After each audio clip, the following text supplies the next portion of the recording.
asalaamaaleykum wa rahmatullah taala wa barakatu mbokk internautes yi maa ngi leen di nuyu di leen ziar di leen jox seen wàccuwaay ku ci ne di jox nuyoo bi di ko jaarale sëñ Muntaxa Mbàkke Bachir ak Serigne Cheikh Mbàkke Saliou sama wasila di leen ñaanal jàmm di leen ñaanal gudd fan ak wér di ko ñaanal bépp kilifa diine di ko ñaanal képp koo xam ne yaa ngi yeewoo ci réew ma yàlla na yeneen yàlla taxaw ci def xéwal ak barke ca dëkk ba mbokk yi nag man Alioune Thioune président mouvement Set Setal Sénégal man maay ñëw rek pour wax ni comme suba ci la incha allahu rabbi élection yi di ñëw la ñuy def élection yi nga xam ni pour voter maanaam carte yi ñoom ñooy àtte léegi li nga xam ni moom la peuple bi bëgg daanaa wax bu yàgg nag ci ay yoo xam ne nii soo ko seetloo njàngat la yu may def rek mais defuma pour faral kenn ndax boo xasee bay jàngat dootoo jël koo far doo far fenn doo féete da ngay wax li nga xam ni mooy dëgg te yàlla tax nga koy wax doo ko wax lu dul sa digganteeg suñu borom te nit ki war na ragal suñu borom ba lu muy wax na ci bañ a boole waxu naafeq wala waxu farparloo wala dara moo tax ba sax am naa yaakaar ne ci côté mouvance présidentielle kuy gis samay vidéo mën naa am sax nga mere ma mais fekk déedéet mere waru ci am ndax man lu may wax du ma wax ngir contre dara may wax li nga xam ne moom laa jàngat ci réew mi pour nit ñi déglu ko xam ni kat li may wax waxuma ko pour contre kenn wala pour faral fenn mësuma waxit ba saaga mësuma wax kenn lu ñaaw man loolu yitteelu ma lépp lu ma lu ñaaw sax loo xam ne dégg naa ko te justice am ca yoon man jarul ma koy wax du ma ko wax li nga xam ne mën laa mën a def mooy dénoncer loo xam ne ni day romb justice loolu mën naa ko dénoncer c'est normal parce que lu romb justice mais loo xam wóor na ma ni justice teg na ci loxoom jarul wax ndax nit dañ koy suturaal doomu aadama dafa fort bu doon sa endemi sax war nga ko suturaal moo tax jiiñante bi ma dégg foofu yëpp nit dem bay ji nit naa ko yaa violé daal yi képp koo xam ne violé nga fan yi dégg naa ñu violé mais ñooñu du ma wax ci dama leen yërëm parce que def nañu am nañ natt bu doy waar donte bu ñu nekkee koo xam dama leen xam wala xamu leen li ma ci man rek mooy suturaal ndax yàlla moo ni nit da nga koy suturaal waroo ko waxal lu ñaaw rawatina ñuy jiiñ nit koo xam ne nii vraiment deful loolu dafa yéeme loolu maanaam da ngay jënd actuellement sa àjjana ak sa wara adduna bi nga soxla wax ci li la neex yàq deru nit def li nga def comme nga xam ni siñ Modou Lo Ngaabu nga xam ni nit ku baax liñ ko def nii ki ko def dina ko gis incha allah balay at mi di dellu si ki nga xam moo ko def lii incha allah tax kooku nag ka def loolu na xam ni lépp lu mu defoon ci bàkkaar ba mu juddoo ba léegi yàlla mënatu ko baal ndax nag yàlla bëggul ku xawi sutura doomu aadama kon nañ leen suturaalante mais nag nañuy waxante dëgg parce que dëgg rek mooy mucc nit bu mënul wax dëgg jarul sax muy politique képp koo xam ne yaa ngi politique di fen wala ngay njuuj njaaj wala ngay wër-wërloo wala ngay def mais kooku du politicien kooku yàq société bi la seulement ñun bu ñu demee bay wax lu ñu gis la ñuy wax li ñu wax ci président Macky Sall ci lu ñu gëm la dañ ko bëggal lu jàmm bëggal réew mi jàmm parce que moom moo wax ni du def 3e mandat ay nitam wax ko mënuñu dem ba heure bi ñuy njort ni day def 3e mandat wala du ko def loolu la nit mënul comprendre nit mënu ko comprendre loolu la nit képp kuy doomu aadama te yorum xel sax waroo comprendre nit koo xam ni président de la république nga xam yaay référence nga xam ne yow lépp loo wax dafa war doon dëgg nga jëf peuple bi nga jiite nga wax lu dul dëgg mais peuple bi c'est fini peuple boobu yàqu na parce que loolu nga leen di jàngal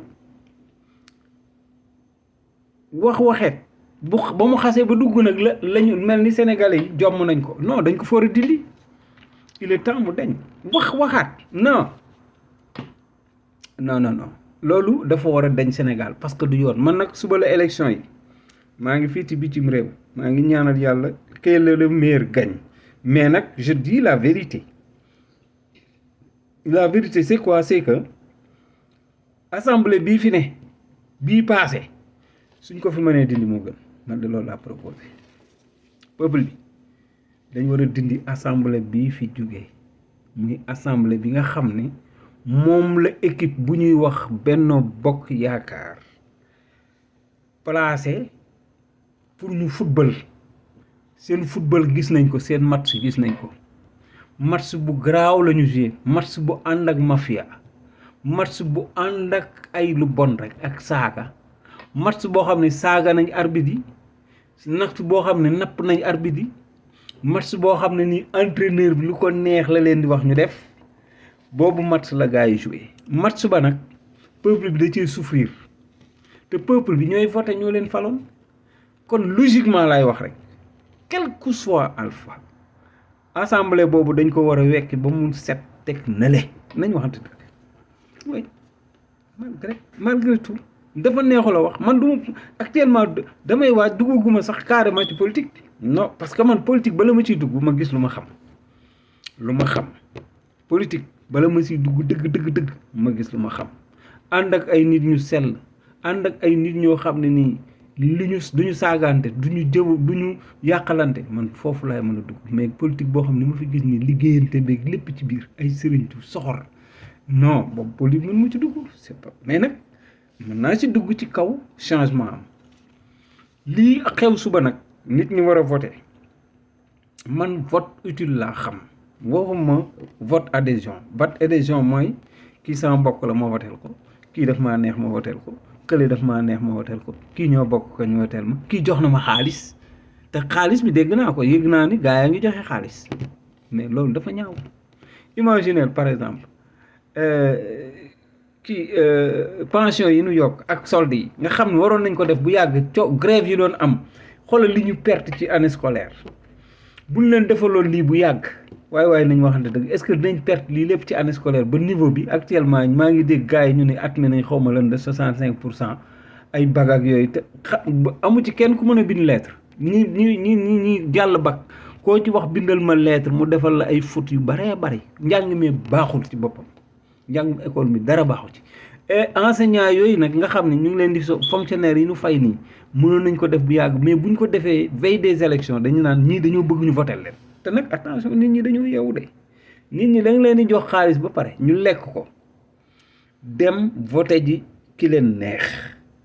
te ki leen neex mooy normalement sénégalais yi ñu ngi bëgg a yeewu ci vote bu yàgg xamuñu woon luy vote dañ defe ne woon pour yow ki nga bokkal koñ ki nga bokk mën ngaa bokk ak ni ndey ak baay nga contre ko parce que ci kaw nga xool lan moo arrangé réew mi waaw mën nga bokk ak ni ndey ak baay nga contre ko mais gis nañ fi Mansour Faye bi passé dafa contre Macky Sall moom mooy denc sëram Marème Faye Sall mais loolu du dara loolu moo war a am waaw gis nañ fi yooyu ba tàyyi donc nit ki nañ voté te bañ a xool kii sama mbokk la mais boo ne kii Thiès la dëkk kii Dakar la dëkk ñoo bokk dëkk wala kii alpulaar la wala séeréer yooyu doxul voté da ngay xool li arrangé dëkk bi bul xool li arrangé ki nga xam moom ngay voté wala déedéet kon ñi nga xam ne Benno Bokk Yaakaar équipe la woon bu football na ba pare match bi dara baaxul dañu war a seetaat beneen équipe bu bees ñu teg ko fa malgré sax assemblée bi dina souffrir ndax kàndam yi fa waroon daje ci Yewwi Askan bi ak wàllu dañu leen a dindi loolu moom souffrance la mais quand même ña fay dem ñooy tane fuuf ñi fi jóge xam na nag nan la assemblée mais ñi fay dem ñooy tane fuuf ñi fay jóge parce que bu ñu génnee ci opposition dinañ mën a liggéey ak président bi ci yoon parce que ñii di wax naa dañuy bloqué xaw ma du dëgg kenn du fi bloqué kenn pourquoi français yi bëgg gën ñoo nekk ni di français yaa ngi nii def cohabitation dañoo war a gën a nekk civilisé dañoo war a gën a civilisé mais député c'est parce que xam nga lu tax loolu li koy indi mooy nit ñi dañuy dem foofu pour parti te assemblée du pour parti moo lay investir pour le peuple mais pas pour le parti c'est que c'est-à-dire nit dina dem ba nekk député da du xam lan mooy député ñoom xamuñu luy éthique et déontologie d'un député xamuñu ko ñuy dem assemblée ñu bëri xamuñu ko ils n'ont rien compris ils croient que c'est le parti qui les a investis qu'il doit représenter le parti non l'Assemblée, vous êtes élu par le peuple. Si toutefois que tu y investis par ton parti ou bien que tu sois indépendant, soo demee assemblée da ngay dem pour peuple bi mais demoo fa pour parti. loolu nag moo tax ñu bëri ma dégg ay ñoom Mansour Faye ak ay ñoom Alioune Ndoye di wax naan gars yi dañuy bloqué liggéey Macky Sall c'est pas possible. président bi tant que mu ngi joxe ay projets yoo xam day dem ci askan wi te lu baax assemblée bi fi ne même bu dee opposition dina ko doxal da koy signé. au contraire day tax président bu naree indi affaire dictature parce que dictature bi xeeñ na am na ba pare mais ñii dañ ko mën a contrecarrer loolu jàmmi réew mi la. imaginez bi ñuy voté par exemple terrorisme amuñu soxlawuñ ko woon assemblée bi bu fekkoon opposition la dañuy bañ. imaginez bi ñuy proposé affaire criminaliser góor jigéen mais su fa opposition bi nekkoon da koy criminaliser da koy accepter. mais yooyu nag moo tax mais bu dee loo xam ne dafa war a jëm ci réew mi nga xam ni peuple bi na njëkk mais député yooyu nga xam ne ay opposition lañ ne ñoom loolu rek la leen peuple bi mën a ameel loolu la leen di tàccul dañ leen tàccu parce que dañ naan ñii liggéey nañ pour président bi au moins yu baax yi mu proposé ñu daal di et puis dañ def ay amendement joxe ay loi yoo xam ne dañuy imposer président bi seulement lii problème bi du dara Macky Sall moo tooñ boppam. parce que yow booy dem ci réew di digaate di wax naan nii laay mel te ñëw meloo noonu kon nit ñi dootu lañu bëgg loolu tax au fur et à mesure ñuy dem nit ñi di ko bañ di ko jéppi parce que bi muy ñëw Abdoulaye Wade dafa nekkoon ku gore ku mën liggéey mu ànd ak nag ñu bon ñooñu yàqal ko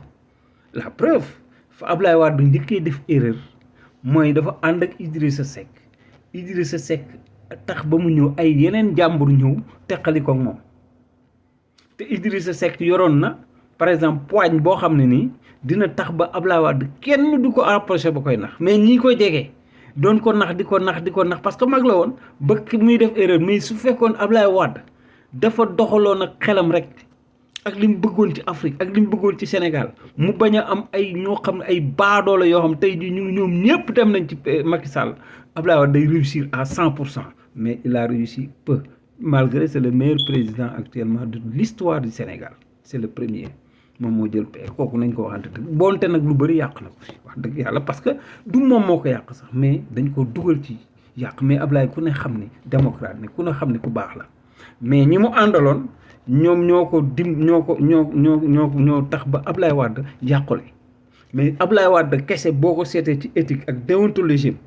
Ablaye Wade c'est le meilleur président d'Afrique ça moom fekkoon ni dafa ànd ak ñu baax mais nag Macky Sall bu ñëwee ni moom day def lu gën Ablaye Wade di def mais kenn waxul ay tabax ay pont ay tali rek déedéet loolu baax na mais li ñu waxoon mooy nga defar jikko yi mais corruption bi mu gën a indi sax moom ma metti la corruption te li nga xam ne diine daf ko dàq ba pare loi dàq ko mais ñoom nëppuñu ko actuellement nii may wax ak yéen suba la vote yi mais gars yi ngi yore ay male xaalis di joxe am na ci ku ma téléphoné Sénégal ne ma jox nañ ko 20 000 francs pour mu voter leen mais du leen voter loolu moom kooku wax na ma ko 20 000 francs la ko gars yi jox pour mu voter Benno Bokk Yaakaar mais nee na du leen voter kon loolu ndeysaan gis nga yokk salaire ak gis nga gars yi yeewu nañu gars yi nekkatuñ ci yooyu de parce que gis nga lii ngi ñuy yokk nii salaire yi yëpp bàyyi leen bu demee ba gagné ba élection yi passé di ngeen xam ndax loolu yokk dëgg la am déet gis nga pour weer wii rek la dañ koy retiré waat boo moytul attention même bu fekkente nag dañ leen a gagné encore problème am na gis nga problème la am na mooy dañuy songu salaire yi def ci yeneen affaire dóor dagg man mii rek dagg nañ ma déjà dagg nañ ma fi sama nitu pension ñu dagg ko te la ma maa ngi gëstu nag dagg boobu pourquoi ñu jékki-jékki rek trésor ni ma kitib mais nag je vais faire les recherches et incha allah s'il s'agit d'entamer par exemple une justice je vais le faire incha allah mais Sénégal moo jagul nañu waxante dëgg moo jagul dara jagu fa parce que nag li yàq réew mi mooy ñi ko jiite mooy la preuve hier am na ku ñu wax ni dafa violé te kii la mais loolu dafa garaaw man du ma wax tur bi mais dafa yéeme kon léegi dañ naan ñi nga xam ne ñoo jiitu daal foo rek lañ fi nekk maintenant élection yi suba la li may ñaan mooy xam naa nag waxoon naa ne dañ ko saboter effectivement saboter bi sax am na parce que Japon lañ commencé saboter ni kenn du fa voter léegi nag fii ma nekk actuellement ñoom sax dañoo jël bureau vote bi yóbbu ko fu soori mais gars yi moom boo ko yóbbu woon fii ba 500 kilomètres gars yi dinañ dem voter ci ndax léegi gars yi ñuy commencé yeewu ci élection Sénégal maintenant je m'adresse à mes confrères yi nga xam ni c'est des ils sont de la force de sécurité au Sénégal. Mes chers compatriotes, force de sécurité Sénégal, composant l'armée et le paramilitaire. Si on dit l'armée, sous-entendu, nous avons la gendarmerie, nous avons l'armée nationale, militaire, les fantassés et autres. Nous avons aussi les sapeurs-pompiers qui sont des militaires, mais qui sont détachés au ministère de l'Intérieur. Mais nous avons la police et les autres corps paramilitaires tels que services jeunes et autres. Nous avons constaté ces temps-ci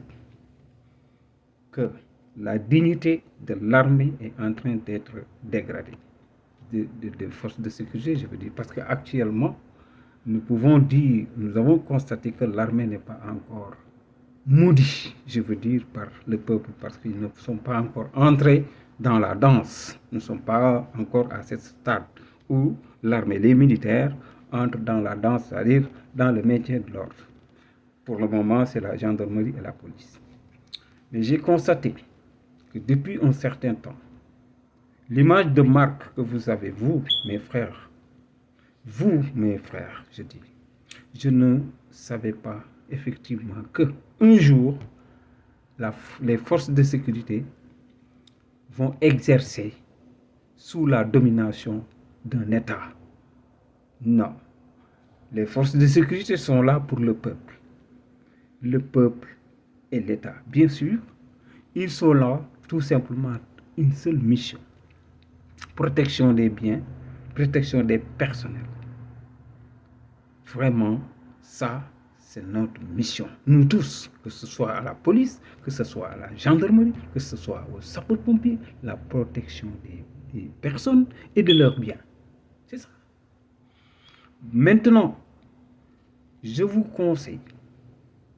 de ne pas appliquer hors la loi toute personne dans ces corps, que ce soit la police, que ce soit la gendarmerie, a le droit, si on lui donne l'ordre qui est hors loi, peut ne pas l'exécuter. Ça, c'est normal. Mais en ce moment, il faut que vous soyez un homme dur, un homme qui n'a peur de rien. C'est ça l'homme, la dignité. Hors la loi, c'est pas du tout normal. Nous avons fait des erreurs, beaucoup d'erreurs. Nous avons fait des arrestations actuellement qui nous ont coûté cher, qui coûtent cher la police, la gendarmerie. Nous avons tiré sur des personnes. Attention, je vous demande de ne jamais tirer de rafale sur votre population sénégalaise, noble population qui est devant vous. Ces populations sont vos frères, ces populations sont vos cousins, ces populations sont vos fils et sont vos pères. Il ne faut jamais, jamais accepter de tirer sur une population sénégalaise. Une population noble, une population de patience. Je dis qu'ils sont patients parce que nous souffrons depuis 1960 à des États qui font ce qu'ils veulent. Nous le disons, tous les présidents qui ont passé de Senghor jusqu'à nos jours, ils ont fait ce qu'ils veulent. Bien sûr, ils ne faisaient que la dictature. Seulement, la dictature non proprement dite, semi-dictature. Mais aujourd'hui, nous allons vers une dictature formelle, perpétrée par le président de la République qui a commencé non seulement à instaurer l'impunité, à instaurer la partisane, et quoi ça? Nous sommes tous pareils. Nous sommes tous des Sénégalais, nous sommes tous des citoyens. Que la loi exerce sur les lois qui sont des lois, bien sûr reconnues, mais actuellement, la justice est liée à une relation qui est complice avec l'État, notamment le Conseil constitutionnel, notamment les magistrats qu'on nomme. C'est dommage. Nous sommes meurtris. Nous sommes totalement découragés de notre pays, que nous ne reconnaissons plus. Autant, dans le monde, on disait que l'armée sénégalaise est la meilleure armée d'Afrique. Bien sûr, mais on ne parle pas dans ses moyens, non. Mais on le disait pourquoi? Parce que tactiquement, intellectuellement, l'armée sénégalaise est le meilleur. Mais maintenant, nous avons tendance à perdre nos relations, nos valeurs. La valeur de l'armée républicaine. Si on pensait, on ne pouvait pas imaginer qu'un Sénégalais, policier ou gendarme, arrestation d'une personne et torture. La torture, non, ça ne doit pas exister au Sénégal. Il ne faut jamais torturer. Ceux qui torturent seront torturés au-delà. Yes, parce que si toutefois que la mort tape sur nous, dans notre tombe, tout ce que vous avez fait comme mal fait, vous allez payer. Il ne faut jamais accepter qu'on vous exige d'appliquer hors loi. Appliquons la loi. Ne jamais tirer sur une population. Nous n'avons pas besoin de guerre civile au Sénégal. Le Sénégal peut devenir le pays le plus développé au monde. Oui, bien sûr. Pourquoi? Parce que nous avons ressources humaines, nous avons ressources minières et tout. Mais aussi nous avons des gens qui sont très intelligents, les enfants et autres. Nous avons des créateurs, nous avons tout. Nous n'avons manqué de rien. Soyons dignes. Soyons dignes. Actuellement, nous allons vers l'échéance des élections. Nous savons que l'État en place va saboter, bien sûr. Mais faisons tout pour que cette Assemblée nationale que nous venons de juger, qu'elle passe. Parce que cette Assemblée n'est rien d'autre que minable, plus que minable. Bien sûr, parce que nous avons détecté des choses qui n'ont jamais existé. Trafic de billets, argent sale, trafic de passeport diplomatique, viol, diffamation, du n'importe quoi. C'était la pagaille. Donc nous ne devons pas accepter que cette assemblée demeure. Et bien sûr, cette assemblée, quand il demeure maintenant,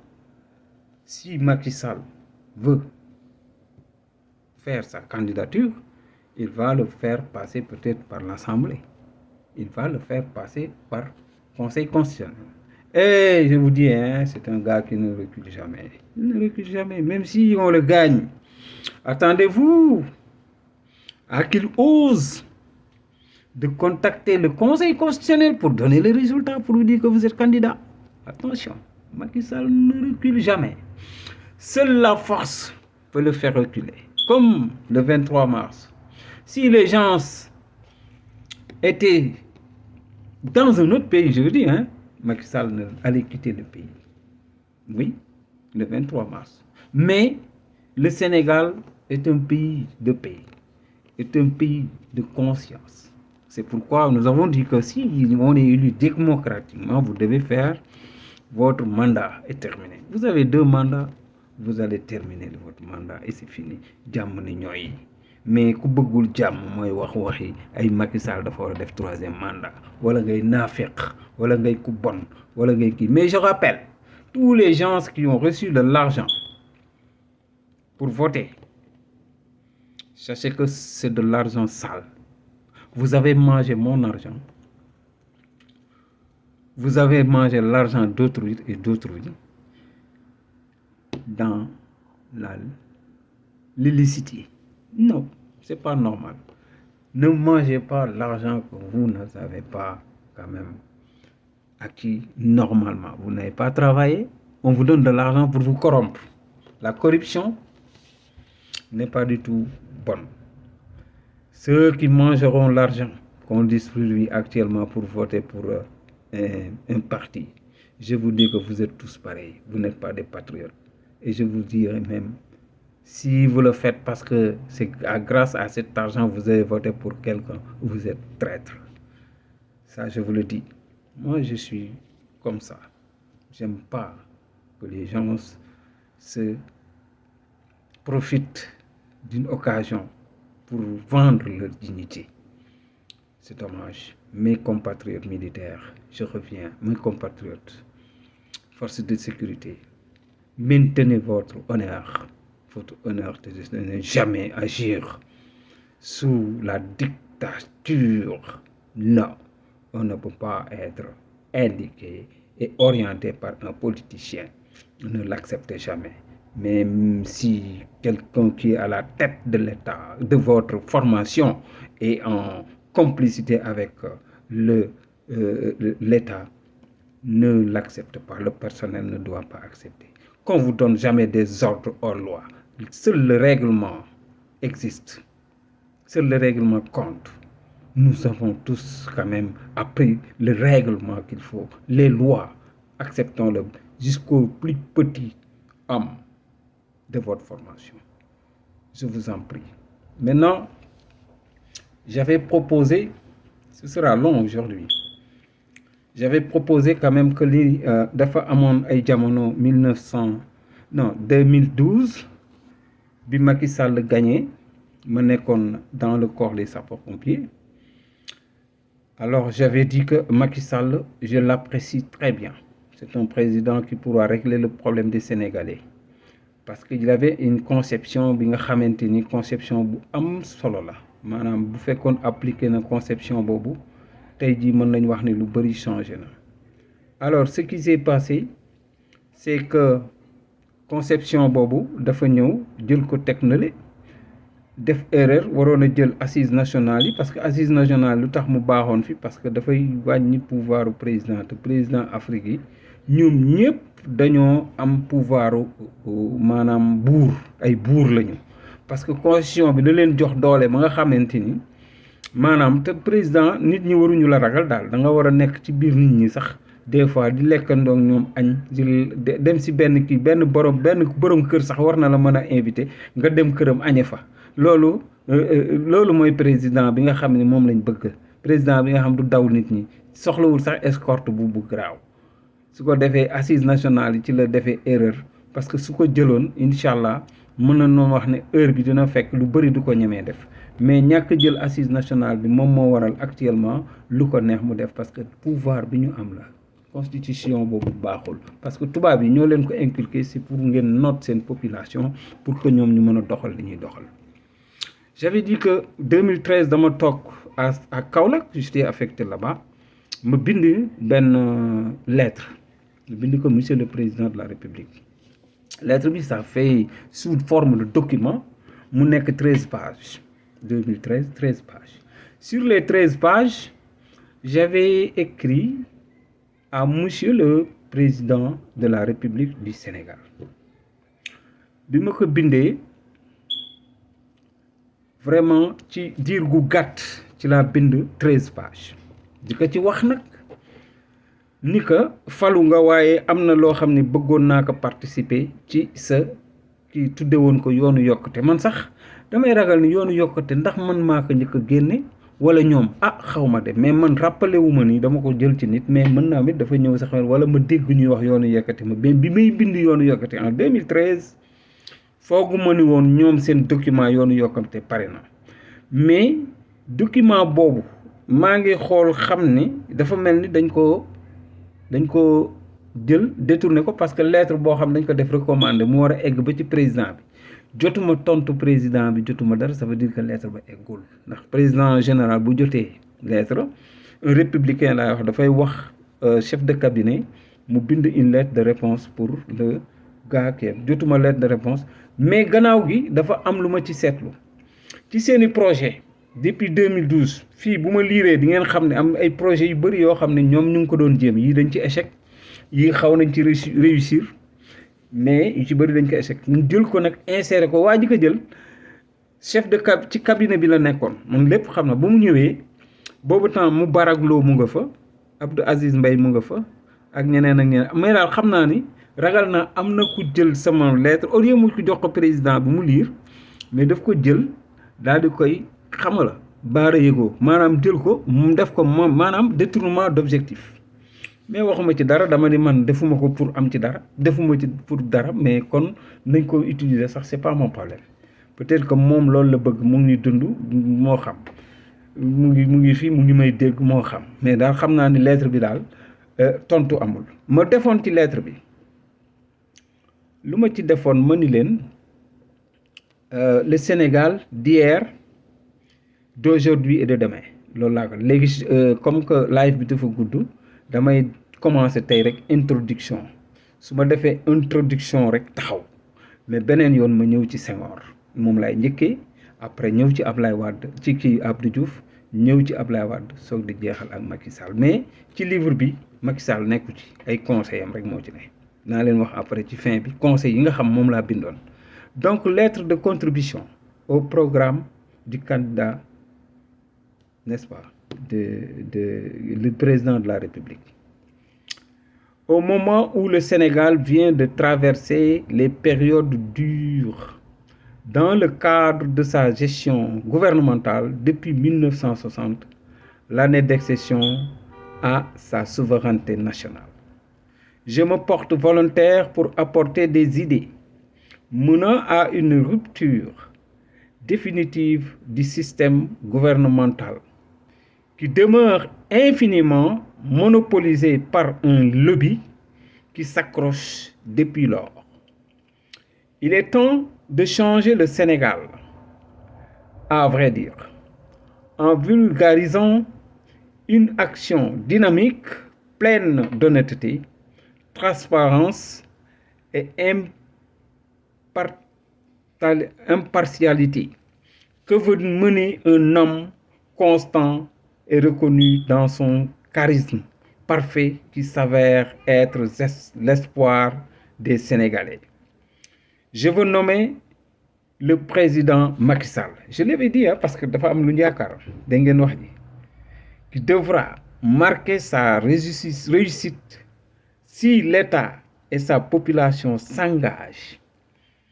à éradiquer définitivement les mauvaises attitudes qui usent de notre retard devant d'autres pays qui étaient derrière le Sénégal à l'époque de l'OAF. Aujourd'hui,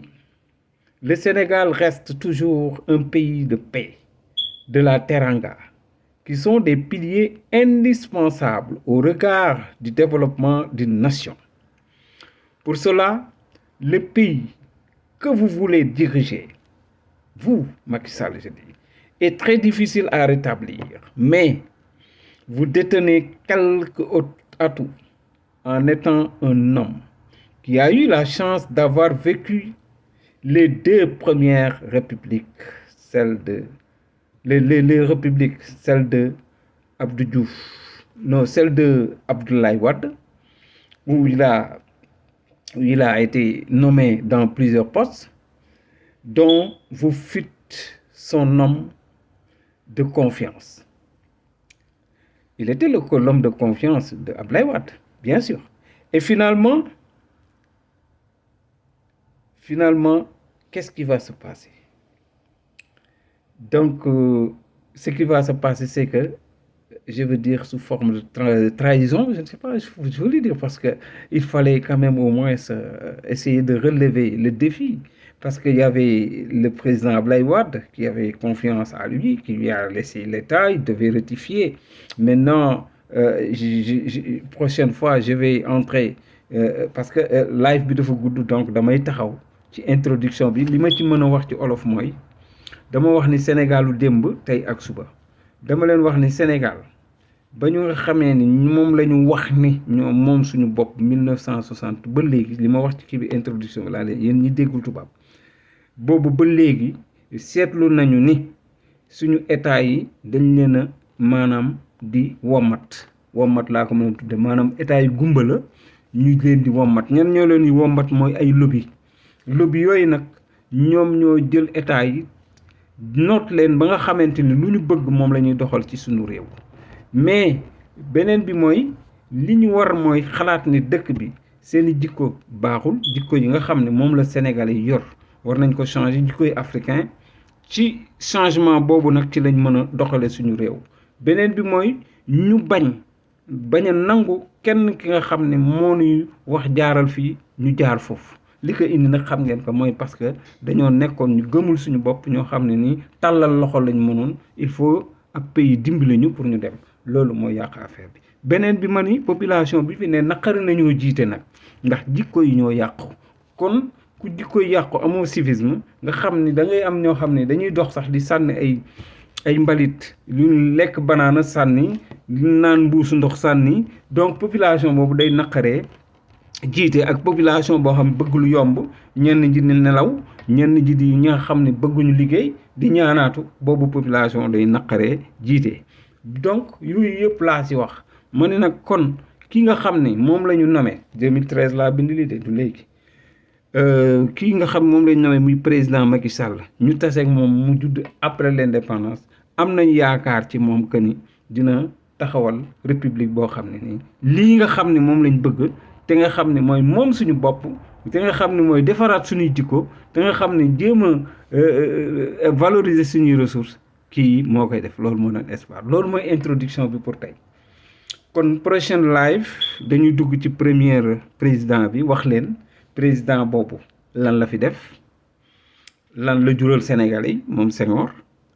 bu ñu paree ci kooku beneen live ñu def Abdou Diouf beneen live ñu def Abdoulaye Wade après ñu jeexal ci actuel président de la République du Sénégal kon mbokk yi foofu laa yemale man la Aliou Diouf président mouvement Set Sellal Sénégal di wax ni ngeen suivre ma toujours ci nga xam ni mooy samay live xam naa sax bariwul vue ndax live yi dañuy bëgg kuy saaga wala kuy wax lu ñaaw moo tax ñuy am ay vue mais man de ku am chance déglu samay kàddu nga jariñoo ko partagé ko loolu dara nekk ci am na solo kon yàlla nañu yàlla defal jàmm ba beneen yoon jërë ngeen jëf asalaamaaleykum